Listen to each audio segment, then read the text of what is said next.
แต่ว่าในช่วงแรกนะครับไปติดตามเรื่องราวของการก่อสร้างพระเมรุมาตรจำลองในหลายๆจังหวัดก็ดำเนินการแล้วเสร็จเนี่ยตอนนี้ใกล้ที่จะ100%แล้วนะครับรวมไปถึงความสวยงามของลานดอกดาวเรืองโอ้โหในหลายๆจังหวัดนี้ตอนนี้เริ่มบานสะพรั่งแล้วครับอย่างที่จังหวัดนี้นะครับไปที่สุราษฎร์ธานีกันก่อนที่เห็นอยู่นี่คือแปลงดาวเรืองกว่า 3,500 ต้นนะครับที่เริ่มบานสะพรั่งสวยงามแล้วอยู่ในบริเวณศูนย์บริการและถ่ายทอดเทคโนโลยีอำเภอ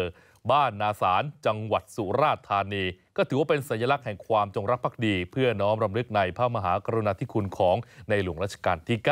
แล้วก็นอกจากนี้นะครับยังมีดาวเรืองอีกประมาณ 3,500 ต้นที่ปลูกไว้ที่บริเวณเทศบาลตำบลพรุพีเพื่อที่จะนำมาประดับตกแต่งตามสถานที่สำคัญต่างๆในจังหวัดด้วยครับไปดูบรรยากาศกันที่จันทบุรีกันบ้างนะคะที่บริเวณหน้าศาลากลางจังหวัดจันทบุรีมีเจ้าหน้าที่และกลุ่มจิตอาสาเฉพาะกิจก็นำต้นดาวเรืองที่ชาวบ้านและทางเทศบาลเมืองจันทบุรีร่วมกันปลูกเอาไว้กว่า 8,000 ต้นมาประดับตกแต่งบนภาพลายเส้นพระบรมฉายาลักษณ์ในหลวงรัชกาลที่ 9เพื่อเป็นการแสดงความจงรักภักดีด้วยสำนึกในพระมหากรุณาธิคุณอย่างหาที่สุดไม่ได้ถ้าเสร็จเรียบร้อยก็จะสวยงามมากเลยนะคะใช่แล้วครับส่วนอีกหนึ่งจังหวัดสวยงามไม่แพ้กันเลยครับที่จังหวัดอุตรดิตถ์นะครับเขาจัดกิจกรรมปลูกดาวเรืองและนำมาจัดเรียงเป็นรูปหมายเลข 9 ไทยครับอยู่ที่บริเวณศาลากลางจังหวัดนะครับเพื่อให้บานสะพรั่งพร้อมกันทั่วประเทศในช่วงงานพระราชพิธีถวายพระเพลิงพระบรมศพในหลวงรัชกาลที่ 9นะครับขณะที่ชาวบ้านและเจ้าหน้าที่หน่วยงานต่างๆก็ช่วยกันปลูกดาวเรืองแล้วก็ดอกไม้สีเหลืองอย่างเช่นดอกทานตะวันและปอเทืองครับซึ่งก็เริ่มทยอยออกดอกบานสะพรั่งแล้วด้วยส่วนที่จังหวัดฉะเชิงเทราค่ะนายสุวิทย์คำดีผู้ว่าราชการจังหวัดฉะเชิงเทรานำคณะลงพื้นที่ไปติดตามความคืบหน้าการก่อสร้างพระเมรุมาตรจำลองที่บริเวณลานอเนกประสงค์วัดโสธรวรารามวรวิหารซึ่งก็อยู่ที่อำเภอเมืองนะคะตอนนี้ดำเนินการคืบหน้าไปกว่า95%จะเสร็จสมบูรณ์ภายในวันที่15ตุลาคมและทางจังหวัดจะจัดพิธีบวงสรวงพระเมรุมาตรจำลองในวันที่16ตุลาคมต่อไปค่ะโอ้จริงๆก็น่าจะเกือบแล้วเสร็จ 100% แล้วล่ะเหลือแค่ตกแต่งภายนอกเท่านั้นเองนะครับ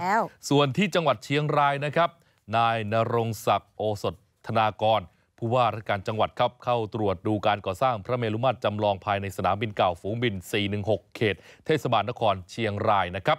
ขณะนี้เนี่ยการก่อสร้างแล้วเสร็จส่วนบริเวณโดยรอบนั้นอยู่ระหว่างการปรับภูมิทัศน์ให้สวยงามสมพระเกียรติเพื่อเตรียมจัดพิธีถวายดอกไม้จันทร์ในงานพระราชพิธีถวายพระเพลิงพระบรมศพในหลวงรัชกาลที่ 9นะครับอย่างที่บอกหลายๆจังหวัดเนี่ยจริงๆน่าจะเสร็จเกือบที่จะ 100% แล้วเหลือแค่เก็บงานเล็กน้อยเท่านั้นทางร้านตรงเนี้ยยังมีอยู่เพื่อที่จะเก็บงานบ้างในบางจุดเพราะช่วงนี้มีฝนตกลงมา